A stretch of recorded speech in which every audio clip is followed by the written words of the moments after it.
Moscou et Kiev annoncent avoir échangé environ 200 prisonniers de guerre, une opération qui a eu lieu une semaine après le crash d'un avion militaire russe. La Commission européenne propose d'autoriser les États membres à limiter les importations de produits agricoles venus d'Ukraine, mais elle souhaite aussi faciliter l'accès de Kiev au marché unique. Le président de la Catalogne appelle tous les partis indépendantistes à la raison pour adopter la loi d'amnistie.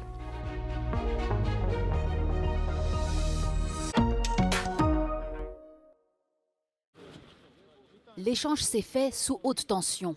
Kiev et Moscou ont annoncé avoir échangé près de 200 prisonniers de guerre de chaque camp ce mercredi. C'est l'un des échanges de prisonniers les plus importants en 2 ans de guerre. Le ministère russe de la Défense a déclaré que 195 soldats russes avaient été échangés contre le même nombre de militaires ukrainiens.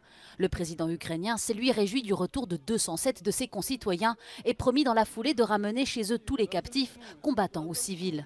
Dmytro Lubinets, le médiateur ukrainien pour les droits de l'homme, a déclaré qu'il s'agissait du 50e échange de ce type avec 3035 prisonniers de guerre rapatriés depuis le début de la guerre. Une opération qui s'est déroulée sans accroc, une semaine après le crash d'un avion militaire russe qui a tué tous ses occupants. Selon la Russie, l'appareil qui transportait 74 personnes, dont 65 prisonniers de guerre ukrainiens qui allaient être échangés, a été abattu par l'Ukraine. De leur côté, Kiev et les alliés occidentaux tentent toujours d'obtenir des preuves des allégations russes.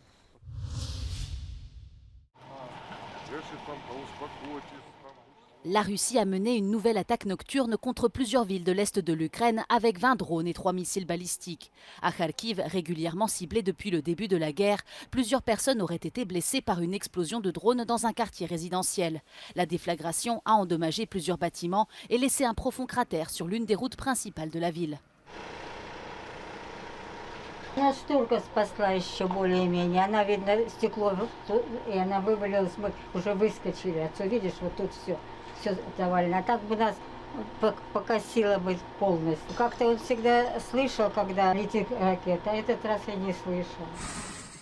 À Mykolaïv, un homme a été blessé dans une attaque contre un entrepôt. De son côté, Kiev affirme avoir endommagé une raffinerie de pétrole près de Saint-Pétersbourg. L'Ukraine multiplie elle aussi les frappes contre les infrastructures russes ces dernières semaines.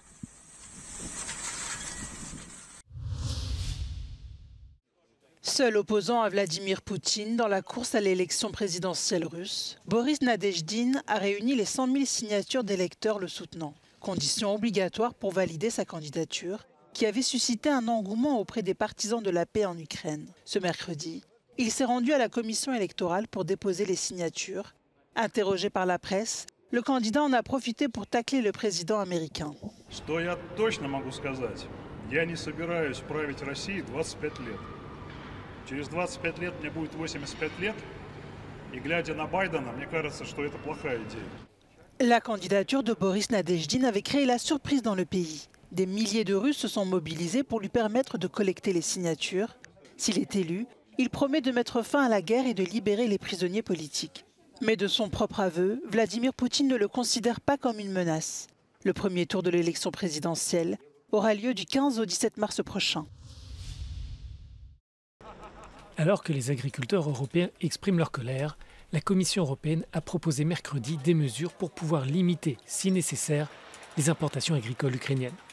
L'institution suggère d'une part d'élargir dans l'ensemble l'accès de Kiev au marché unique, mais d'autre part, elle compte permettre aux États membres d'autoriser des restrictions nationales sur certains biens alimentaires venus d'Ukraine, comme les céréales et le blé.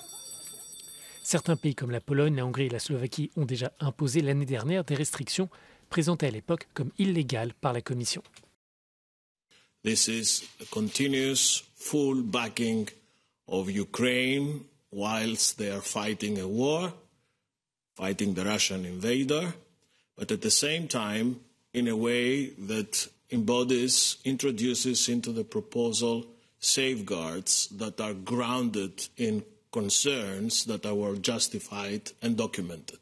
So this is a balanced proposal that we think addresses the main political deliverables. Les agriculteurs soulignent que les importations ukrainiennes entraînent une chute des prix sur les marchés locaux et donc réduisent les revenus à cause de l'offre excédentaire.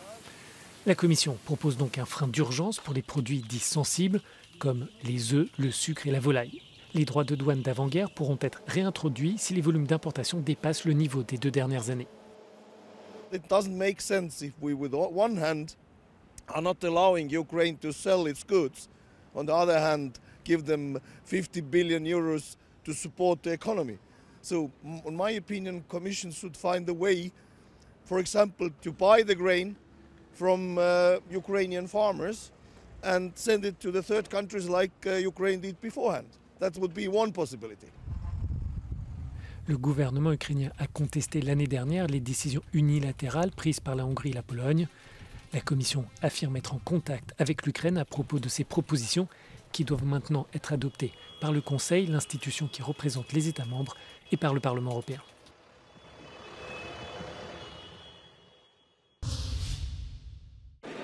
L'Union européenne intensifie sa pression auprès de la Hongrie à la veille du sommet de jeudi afin de convaincre Budapest d'approuver une aide de 50 milliards d'euros pour l'Ukraine. Lors du dernier Conseil européen au mois de décembre, le Premier ministre hongrois Viktor Orban a fait usage de son veto à ce projet. Mais plusieurs États membres perdent désormais patience face à l'opposition systématique de la Hongrie. Les capitales semblent désormais prêtes à agir. We have never seen such an isolation for a new member state against other EU member states, and it really seems to be a test for the European Union on how much it can handle its internal disagreements. Les institutions européennes et les capitales s'activent pour trouver des solutions. Les États membres envisagent des alternatives pour aider financièrement Kiev sans avoir recours au budget de l'Union. Certains pays suggèrent aussi de priver la Hongrie de son droit de vote à travers l'accélération de l'article 7 du traité sur l'Union européenne. La procédure de ce dispositif de sanctions est déjà lancée contre Budapest à cause des atteintes portées à l'état de droit. We shall see whether the leaders will have enough patience to negotiate with Viktor Orban or whether they will undertake this new way by using of Article 7, but it's just a speculation. La Hongrie semble envoyer des signaux positifs et serait prête à un accord en échange d'un contrôle annuel de l'aide à l'Ukraine. Mais le compromis ne satisferait pas les 26 États membres. Budapest demande aussi des concessions à propos des 20 milliards d'euros de fonds de l'Union destinés à la Hongrie, actuellement gelés. Orban still has a kind of transactional logic, which means that if he receives good offers, it means that he can abandon his vetoism and obstructivist approach in the decision-making process. But I don't think it can solve the long-term problem. And the long-term problem seems to be that the legal system and political system of Hungary seems to be unfit to the institutional structures and the values of the European Union. L'Ukraine a besoin de l'aide européenne pour poursuivre la guerre provoquée par l'invasion russe. Cette aide de l'Union est d'autant plus nécessaire que le soutien américain pour Kiev est lui bloqué au Congrès. Pour la première fois depuis le début de la mobilisation, la police française a arrêté des personnes impliquées dans les manifestations d'agriculteurs en cours à travers le pays. 79 personnes ont été interpellées après une intrusion et des dégradations dans une zone du marché de Rungis, l'un des principaux objectifs du mouvement. Les manifestants demandent une hausse des salaires, une aide pour faire face à la hausse des coûts et moins de réglementation. De son côté, le gouvernement a annoncé être prêt à faire des concessions, mais n'a pas réussi à mettre un terme à cette action généralisée. Près de 15 000 policiers ont été déployés, principalement en région parisienne, pour empêcher le convoi d'encercler la capitale. D'autres villes connaissent également d'importants blocages sur les grands axes routiers. Des convois similaires paralysent également l'Italie. Les agriculteurs ont envahi les autoroutes et les rues de plusieurs grandes villes du pays pour dénoncer des problèmes semblables à leurs voisins européens. Les gouvernements tentent de trouver des solutions avant les élections européennes de juin, au cours desquelles les mouvements pro-agriculteurs devraient réaliser de gros succès. Le président pro-indépendantiste catalan Pere Aragonès appelle à la responsabilité. Il souhaite que la loi d'amnistie puisse être approuvée après le rejet du texte mardi par les indépendantistes de l'opposition, le parti Junts. Le projet prévoit d'amnistier toutes les personnes impliquées dans les référendums sur l'indépendance de la Catalogne. La loi concernerait donc le dirigeant de Junts et ancien président de la région, Carles Puigdemont. La question n'est pas régionale car la formation de l'opposition est l'un des soutiens clés à la reconduction de Pedro Sánchez à la tête du gouvernement espagnol. Jo faig una crida a la responsabilitat de totes les parts perquè aquesta llei d'amnistia no estigui en risc, pugui ser aprovada el més aviat possible i tots aquests ciutadans i ciutadanes de Catalunya puguin recuperar plenament els drets i les llibertats. La gauche républicaine de Catalogne, le parti de Pere Aragonès, a aussi apporté son soutien à Pedro Sánchez en échange de concessions pour la région. Toutefois, le parti Junts a préféré opter pour une stratégie plus conflictuelle. Cadascú decideix quina és la seva manera de treballar. Jo, en tot cas, a mi el que em correspon és subratllar una qüestió molt important. Tenim una oportunitat històrica. El govern espanyol, per mantenir la seva estabilitat, haurà de tenir el suport dels 14 diputats independentistes.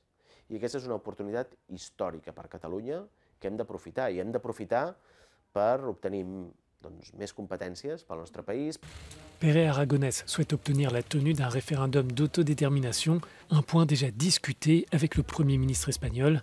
Interrogé sur la réalisation de ce projet, le dirigeant catalan dit croire en la force et la capacité de son parti. De la mateixa manera que fa un any em deia que ell no veia l'amnistia, em diu que ara no veu el referèndum. Jo em refermo que fa un any veia l'amnistia i demanava el referèndum, ara l'amnistia està en camí i li he dit que, evidentment, nosaltres seguirem defensant el référendum d'autodétermination. La Catalogne a tenu en 2017 un référendum sur l'indépendance, un scrutin jugé illégal par la justice espagnole. La moitié du gouvernement catalan de l'époque et son président d'alors, Carles Puigdemont, ont fui le pays. Les responsables restés sur place ont eux été emprisonnés puis graciés en 2021.